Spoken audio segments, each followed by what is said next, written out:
할렐루야. 하나님의 은혜가 저와 여러분에게 함께하길 바랍니다.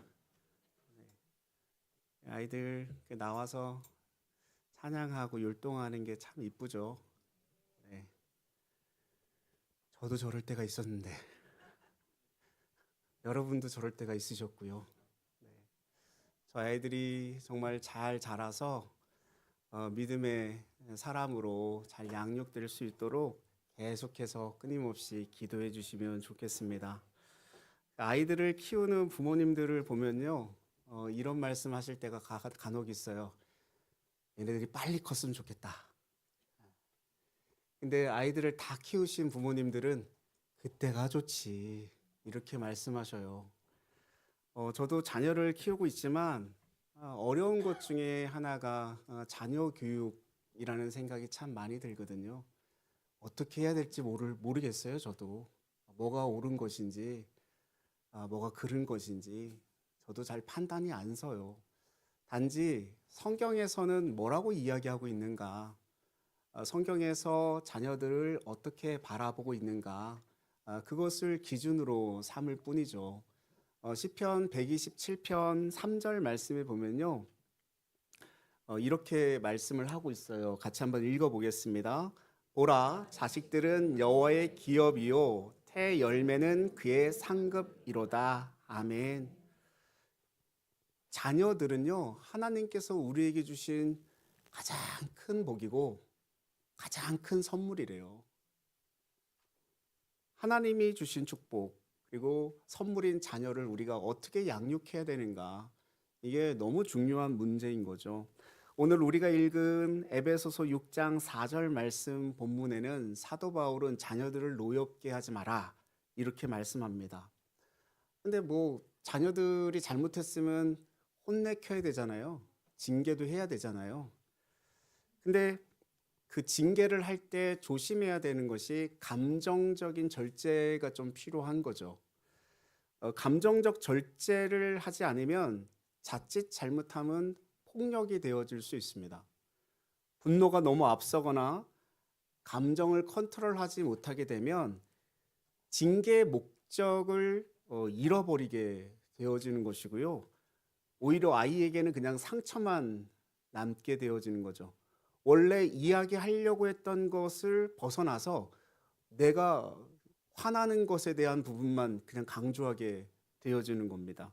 그래서 언어 폭력을 굉장히 조심해야 되고요. 모멸감을 주는 말 또는 수치를 가지게 하는 말, 자존감을 떨어지게 하는 말, 정체성을 흔들어 놓는 그런 말들을 좀 조심할 필요가 있는 거죠. 어떻게 보면 하나님은요, 자녀들에게 훈련을 하기보다 부모가 먼저 훈련되어지기를 원하시는 것 같아요.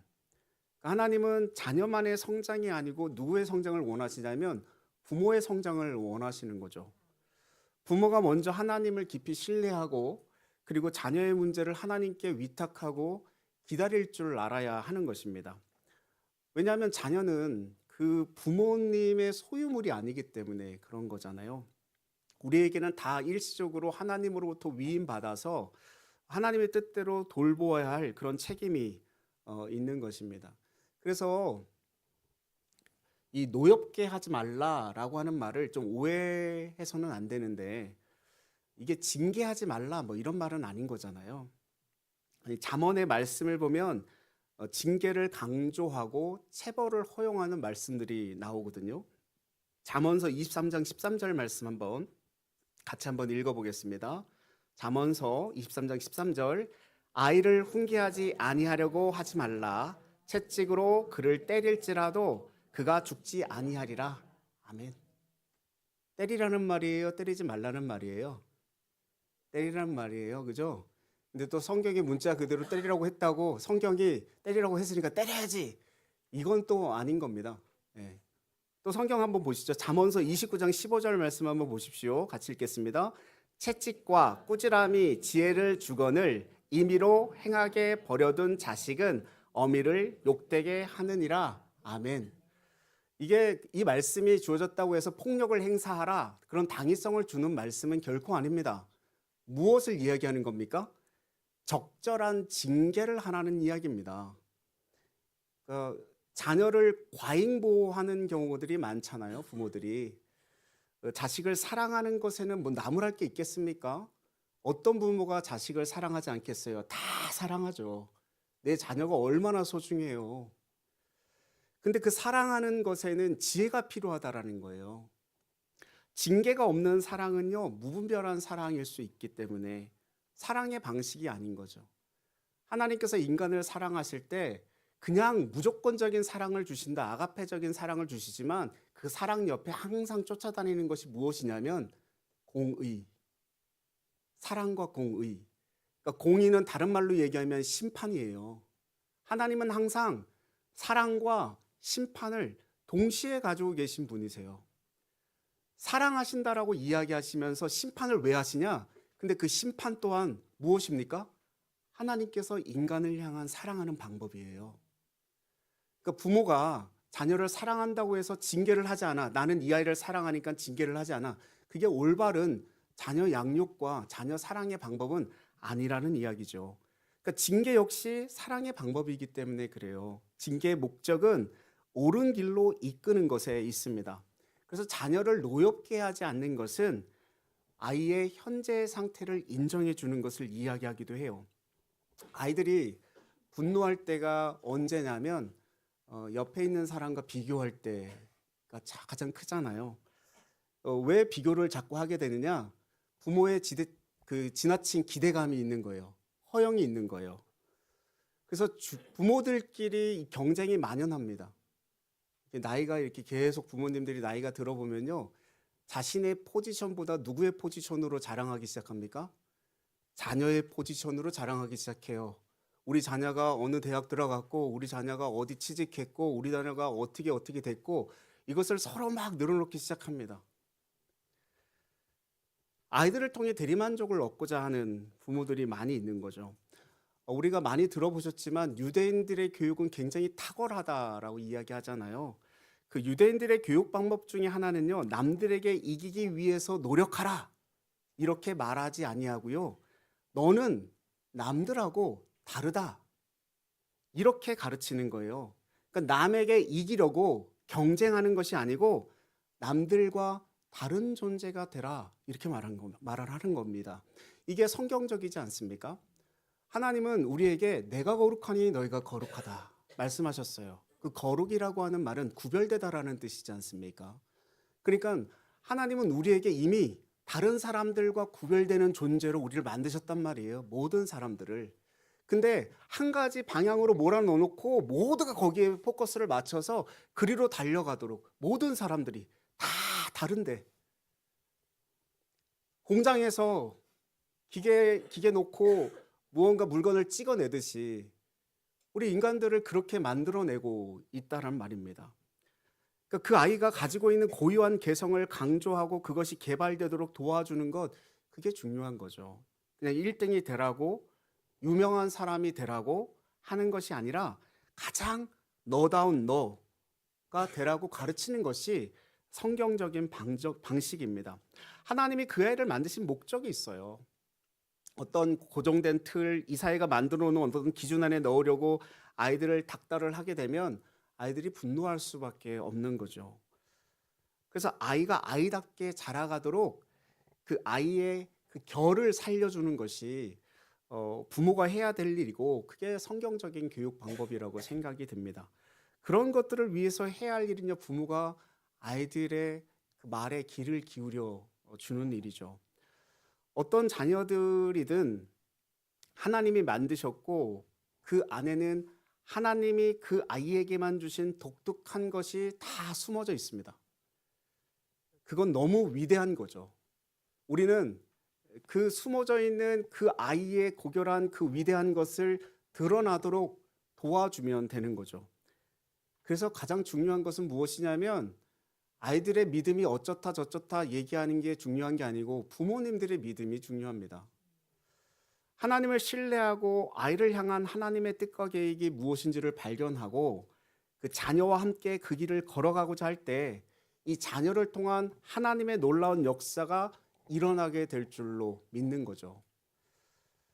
그래서 그 믿음이 우리에게 반드시 필요한 것입니다. 이 노엽게 하지 말라라고 하는 말이 소극적인 어떤 교훈이라고 한다면 좀 더 적극적인 교훈은 4절 후반절에 나와 있는 오직 주의 교훈과 훈계로 양육하라라고 하는 거예요. 자녀 교육의 초점은요, 신앙 교육에 있어요. 그러니까 하나님의 말씀을 통하여서 하나님의 백성으로 만들어가는 것. 우리는 육신의 부모이지만 영적인 부모이기도 한 거거든요. 그래서 그런 관점에서 본다면 부모로부터의 신앙 교육이 자녀에게 이루어져야 됩니다. 교회에서 하는 교육은 부수적인 거예요. 가정에서 부모로부터의 어떤 신앙 교육이 이루어지지 않으면 교회에서 그것을 책임져 줄 수가 없습니다. 신앙적 교육은 부모로부터의 모습이에요. 그래서 가정교육 이야기 참 많이 하지 않았습니까? 어릴 때. 저 또한 어릴 때부터 아버지로부터 밥상머리 교육이라고 해서 수저는 아버지가 수저를 들기 전에 수저를 들지 않고 밥 먹을 때 입을 벌리지 않고 먹고 짭짭거리지 않게 먹고 다리를 떨지 않고 먹고 뭐 이런 거를 거기서 그냥 매번 얘기를 들었단 말이에요. 잔소리처럼. 근데 그게 제 몸에 나중에 배이고 나서부터는 공동체 생활할 때 다른 사람들한테 내가 어떻게 대해야 되는지에 대한 에티켓 뭐 그런 것들을 그냥 가정에서 뭐 교육으로 글로 책으로 배우지 않아도 그냥 평생 아버지로부터 어머니로부터 배운 것이 몸에 배어진 거예요. 그게 인격이 되고 우리의 성품이 되어지지 않습니까? 신앙도 마찬가지거든요. 신앙도 그냥 삶 속에서 일상의 삶 속에서 계속해서 그냥 주어지는 거예요. 특별히 야 성경 들고 앉아, 야 찬양해, 우리 예배 드려, 기도해 이게 아니고 그냥 모든 삶 속에서 신앙적인 어떤 흐름들이 우리 부모님이 가지고 있는 믿음과 신앙이 아이들에게 그냥 흘러 들어가는 것입니다. 그게 이루어지지 않고 왜 교회에서는 아이들에게 신앙 교육을 제대로 하지 못합니까? 이거 잘못된 말이에요. 신명기 6장 4절 9절 말씀을 셰마라고 이야기하는데 여기에서는 부모의 가장 거룩하고 중요한 책임을 뭐라고 얘기했냐면 신앙의 계승이라고 말합니다. 우리 6절 7절 말씀 같이 한번 읽어보겠습니다. 6절 7절입니다. 오늘 내가 내게 명하는 이 말씀을 너는 마음에 새기고 내 자녀에게 부지런히 가르치며 집에 앉아 있을 때든지 길을 갈 때든지 누워 있을 때든지 일어날 때든지 이 말씀을 강론할 것이며 아멘. 자녀에게 때와 장소를 가리지 말고 계속 말씀을 가르치라는 거예요. 오늘날 우리는 학교 교육의 모든 것을 다 넘겨버린 것 같습니다. 학교에서는 지식 교육을 하잖아요. 자녀들에게. 근데 거기서 뭘 배웁니까? 동성애를 옹호하는 사람들의 이야기를 듣기도 하고요. 진화론을 이야기 듣기도 하고요. 인본주의적인 어떤 문화, 세상적인 문화의 가치를 학교에서 배워와요. 그러니까 반신앙적인, 비신앙적인 이야기들을 계속 듣습니다. 그러니까 하나님을 거부하는 문화로 가득 차 있어요. 그 속에 맡겨버리고 입시의 모든 경쟁에 다 몰아넣어 버렸습니다. 그러니까 그 자리에 신앙 교육이 들어갈 틈이 없어요. 집에서도 마찬가지고요. 신앙 교육은 뒷전으로 밀려났습니다. 세상에서 성공해야지. 좋은 대학 들어가야 되고 좋은 데 취직해야 되고 좋은 사람과 결혼해서 아주 훌륭한 가정을 이뤄야지. 거기에만 초점이 맞춰져 있지 신앙적으로 어떻게 자라야 되는지 하나님의 말씀 가운데 하나님의 자녀로서 어떻게 자라야 되는지 여기에 대해서는 관심이 없는 거예요. 분명한 것은 세상으로부터 배운 지식으로만 우리의 자녀의 미래를 바꿔놓을 수 없다라는 것입니다. 신앙으로 키우지 않으면 나중에 큰 후회로 다가올 겁니다. 어릴 때부터 말씀을 가르치고 하나님의 복음을 심어야 하는 거죠. 어릴 때 그 영적 분위기가 너무나 중요한 거예요. 우리가 자녀들을 하나님의 말씀으로 양육하는 방법 중에 하나는 예배에 함께 참석하면서 훈련하면서 가르치는 일이에요. 이 부분에 있어서 도움이 되는 이야기 하나를 소개할까 합니다. 그 고신 측, 그러니까 고려신학대학교 교수이신 분 중에 고재수 교수님이라는 분이 계셨어요. 2023년도에 돌아가셨는데 이분은 원래 네덜란드 출신의 목사님이셨습니다. 원래 그 네임은 니콜라스 핸드릭 고제스라고 하는 분이세요. 근데 이분이 세미나 강연 중에 굉장히 인상 깊은 이야기, 제가 평소에 하나님의 말씀 가운데 이런 교회를 세웠으면 좋겠다라고 생각했던 그런 이야기를 하셨거든요. 그분이 네덜란드 즉 화란에서 공부하시고 교회를 이렇게 다니실 때 개혁교회를 다니게 되셨는데 거기서는 자녀들이 부모와 함께 교회를 드리고 한 공간에서 예배를 같이 드립니다. 그러니까 분리되어 있지 않아요. 부모와 따로 예배에 참석하는 것이 아니라 같이 예배에 참석해요. 같은 시간에 같은 공간에 같이 하나님을 말씀을 듣고 하나님을 찬양하고 하나님을 경배합니다. 이렇게 하는 이유는 성도의 자녀들인 우리 아이들도 교회의 한 일원이라고 하는 확신 때문에 그렇다라는 거예요. 아이들 역시 하나님의 백성들이고 언약 자손의 일원이라고 확신하는 것입니다. 그래서 하나님의 백성이 하나님을 만나기 위해 교회로 갈 때 그들의 자녀들도 당연히 함께 참석을 하는 거죠. 하나님의 말씀은 아이들에게도 매우 중요한 것입니다. 특히 자녀의 신앙교육의 책임은 1차적으로 부모에게 있다고 말합니다. 부모는 자녀를 하나님으로부터 선물로 받았기 때문에 하나님 앞에서 교육시켜야 할 책임이 부모에게 있다는 거예요. 그분의 말씀 중에 화란 개혁교회 성도 중에 어떤 사람은 이 주일이라고 하는 이 날이 자녀에게 매우 값지고 즐거운 날로 만들어주기 위해서 애를 쓰고 수고한다라는 거예요. 그래서 자녀의 주일 아침에 식사에는 특별히 스페셜한 것으로 맛있는 식사로 준비를 한다고 하는데 그럼으로써 아이들은 어릴 때부터 주일은 뭔가 특별한 날이구나 라고 하는 것을 구체적으로 인식하게끔 이렇게 만들어준다는 거죠. 자주 자녀들은 이렇게 질문을 한대요. 오늘 주일인데 어떤 맛있는 것을 먹게 될까요? 이렇게 질문한대요. 그러면 엄마는 그렇지, 오늘은 하나님 앞에 예배 드리는 날이지 교회를 가는 날이구나.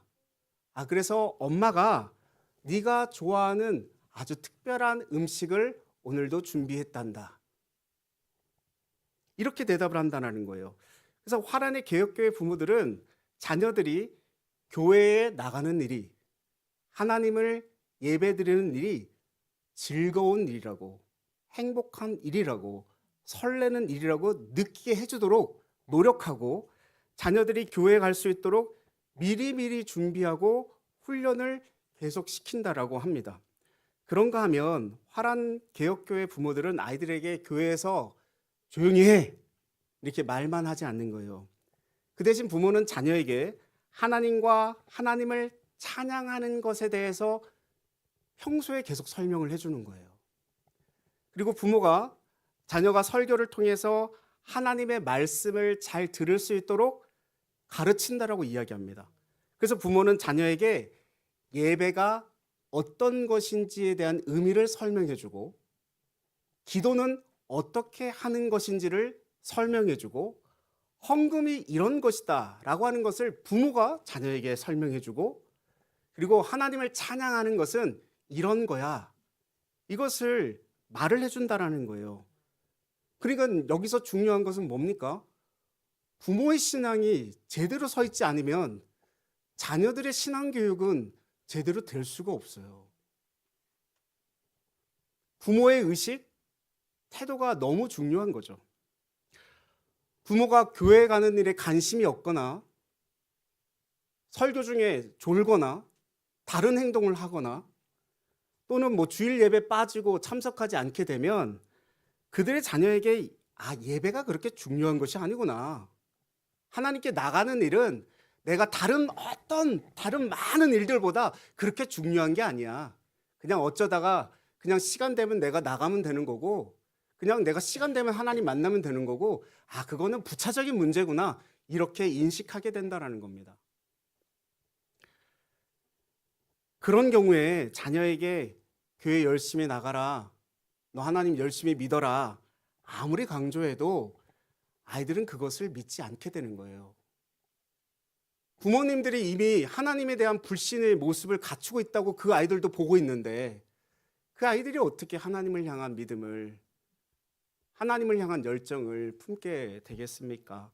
그래서 열심히 있는 부모들은, 이 화란 개혁교회에 열심히 있는 부모들은 자녀들을 열심히 교회에 데리고 가는 거예요. 그리고 모든 예배 속에 계속 참여를 시킵니다.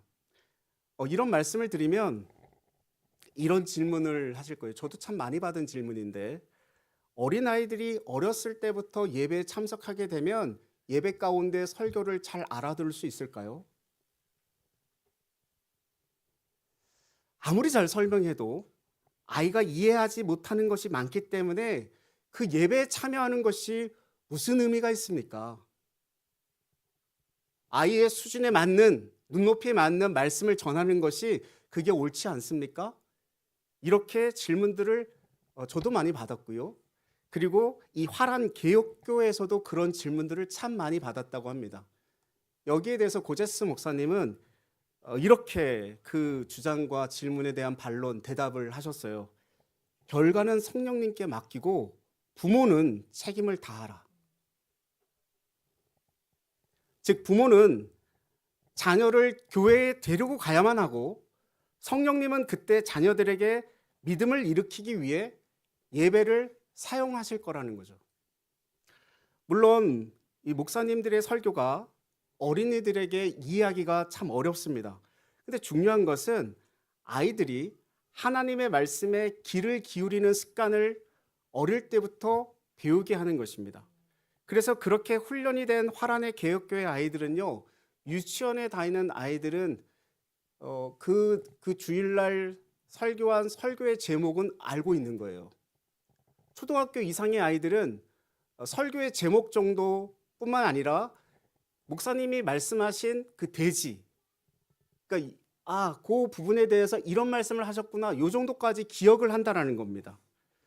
그리고 더욱 특히 인상 깊은 이야기가 있어요. 그것은 화란의 개혁교회 신자들의 가정에서는 예배를 드리고 난 다음에 집에 돌아가서 식사를 같이 가족끼리 하게 되는데, 그날들은 설교의 본문을 그 식탁에서 같이 읽고 그 말씀을 다시 음미하고 기도로 마치는 전통이 있다고 합니다. 이때 가정의 머리가 되는 아버지는 언제나 아이들에게 질문을 던집니다. 오늘 설교 제목이 뭐니? 오늘 네가 설교 중에 들은 이야기는 뭐가 있니? 그러면서 자연스럽게 설교에 관한 토론이, 그 말씀에 대한 토론이 그 가정 안에서 부모와 자녀 간에 이루어지게 된다는 거예요. 설교자가 하나님의 말씀을 전달했지만 아이들은 많은 것을 이해하지 못했을 것입니다. 그때 부모는 자녀가 이해하는 차원에서 말씀을 자녀들에게 가르쳐 주는 거죠. 또한 설교가 자녀들의 생활에서 무엇을 의미하는가를 구체적으로 지적하며 가르쳐 준다라는 거예요. 그래서 주일날은 부모들에게 자녀들이 하나님을 더욱 잘 알아가고 기독교 교육을 위해서 특별하게 바쁜 날이 되어진다는 거죠. 이것이 화란 개혁교회의 모습이었습니다. 저도 예안교회를 개척하고 우리 예안교회도 이런 가정마다 이런 화란의 이 개혁교회의 전통을 세워갔으면 좋겠다라는 생각을 했습니다. 그러려면 먼저 부모님들의 신앙적 의식이 필요하죠. 믿음이 필요하고요. 훈련이 필요하고요. 그리고 노력하고 애쓰고 수고해야 됩니다. 주일날 예배 마치고 집에 가서 그냥 저녁 먹고 다른 시간들로 그냥 예배 마쳤어, 끝났어, 그리고 끝나는 것이 아니고 TV 보거나 다른 걸 하는 게 아니고 예배드린 온 가족들이 함께 모여서 그 예배에 대한 말씀을 다시 한번 나누는 거예요. 부모로부터 예수 그리스도가 누구이신지를 전해 듣고 복음을 이해하고 복음을 받아들이는 것보다 놀라운 복이 또 어디 있을까요? 전 구약의 절기 가운데 장막절이라고 하는 것이 참 감사합니다. 그 장막절에는 광야에다가 텐트를 쳐놓고 자녀들과 함께 숙박을 하면서 하늘의 별을 바라보며 그 아이들에게 예수 그리스도 하나님의 놀라운 복음의 역사, 하나님의 이스라엘을 구원하신 그 역사를 그들에게 말을 해주는 거예요. 하나님이 이런 사건들을 통해서 우리를 이때까지 이끌어줬고, 그걸 누구의 입을 통해서 전해지게 만듭니까? 부모의 입술을 통해서, 특별히 아버지의 입술을 통해서 자녀들에게 전해지게 만드는 겁니다. 아이들이 지금 저렇게 듣고 있지 않는 것처럼 보여지잖아요. 듣고 있어요. 듣고 있어요. 제가 고등부 섬기는 그런 시간에 토요일 날 저녁에 고3인가 고2인가 그랬는데 토요일 날 저녁에 술을 마시고 와요. 안수집사 아들인데. 그리고 와갖고 예배 시간에는 엎어져 자요. 근데 언제 일어나냐면 파송의 찬송 부를 때 번뜩 일어나요. 그리고 파송의 찬양을 딱 찬양을 합니다. 그리고 씩씩하게 걸어 나가요. 아주 훌륭하죠. 예배 시간 안 빠져요. 아주 훌륭하죠. 그래서 어느 날은 하도 궁금해가지고 오늘 내가 설교한 것에 대한 것을 물어봤더니 다 알고 있어요. 그때 제가 안 듣는 것 같아도 듣고 있구나 라는 것을 한번 저 스스로 깨트렸습니다. 우리 아이들이 안 듣는 것처럼 보이지만요, 다 듣고 있어요. 안 보는 것처럼 보이지만 다 보고 있어요. 누구를요? 자기 엄마 아빠를 봐요. 우리 엄마 아빠가 진짜 믿는 사람인지 아니면 믿는 척 하는지 자녀들은 너무 잘 알아요. 그래서 부모가 신앙이 희미해지면요, 자녀들은 더 희미해질 수밖에 없어요.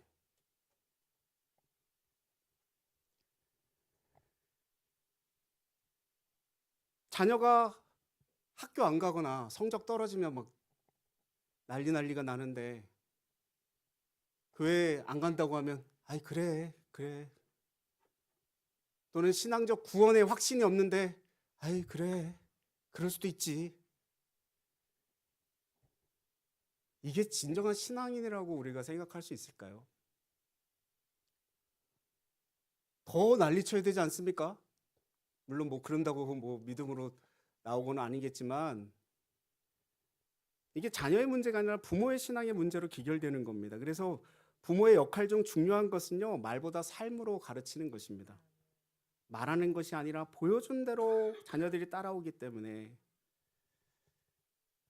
자녀들에게 가장 치명적인 것은 뭐냐면 부모의 위선이에요. 바리새인들처럼 이 속사람의 변화는 없고 겉에 흉내만 내는 그 모습을 자녀들은 너무나 잘 알고 있어요. 부모의 그 중심이 지금 하나님께로 가 있는지 아니면 세상에 가 있는지 그걸 너무나 잘 알아요. 아니 아버지가 어머니가 세상에 관심을 갖고 있는데 자녀가 어떻게 신앙적 믿음으로 성장할 수 있겠어요? 그 자녀도 그 아버지의 생각, 그 어머니의 생각처럼 그렇게 잘할 거예요. 그 정도 신앙밖에는 못 크겠죠. 그래서 위선이라고 부모가 생각되어지면 부모가 자녀에게 할 수 있는 일은 거의 없습니다. 우리가 교회 다니는 게 중요한 것이 아닙니다. 자녀들에게 우리의 모습이 어떻게 비춰지는가. 부모의 위선은요, 신앙의 대를 끊어버려요. 그래서 우리가 주의 교훈과 훈계로 양육해야 되는 목적은 궁극적으로 주의 자녀들의 영혼 구원이잖아요. 아무리 세상적으로 성공을 해도 영혼이 구원받지 못하면 그것을 성공이라고 말할 수 있겠습니까? 자녀들에게 어떤 유산이 최고의 유산일까요? 신앙의 유산 아니겠습니까? 그러니까 자녀가 나를 통해서 예수 그리스도를 만나고 우리의 자녀가 나를 통해서 하나님을 바라보는 거예요. 나를 통해서 예수 그리스도를 생각나게 하는 거예요. 그래서 하나님의 백성이 되고 참된 신앙을 가졌다고 한다면 부모가 자녀들에게 아무것도 안 줘도 됩니다. 유산 물려줄 생각하지 마십시오. 괜찮아요. 왜요? 하나님의 자녀가 되었다라고 하는 것은 무슨 말을 하는 겁니까? 하나님이 그 자녀를 책임져 줄 것이고 하나님이 그 아이를 인도해 갈 것이고 내가 아니라 하나님의 놀라우신 계획하심 가운데 그 자녀를 계속해서 끌고 가실 거예요. 근데 우리가 뭘 줄 게 뭐 있어요? 그 책임은요, 오직 하나님만이 지실 수 있습니다. 그러니 부모가 할 수 있는 것은요, 그냥 위탁하는 겁니다, 하나님께. 그리고 맡기고 기도하는 거예요. 주일은 우리의 날이 아니라 주님의 날입니다. 그러므로 오늘 우리의 주일날은 자녀의 기독교 교육을 위해서 특별히 바쁜 날 될 수 있기를 바랍니다. 말씀을 나누고 서로 기도하는 전통을 세워 나가셨으면 좋겠어요. 뭐 이렇게 말씀을 드려도 안 들으실 분들은 안 들으시겠지만 그럼에도 불구하고 저는 계속해서 말씀드립니다. 자녀들의 신앙, 자녀들의 믿음, 이 구원, 여기는 부모님들의 책임이 있습니다. 아무쪼록 어린이 주일을 맞이하면서 오늘 말씀을 마음에 잘 새기셨으면 좋겠습니다.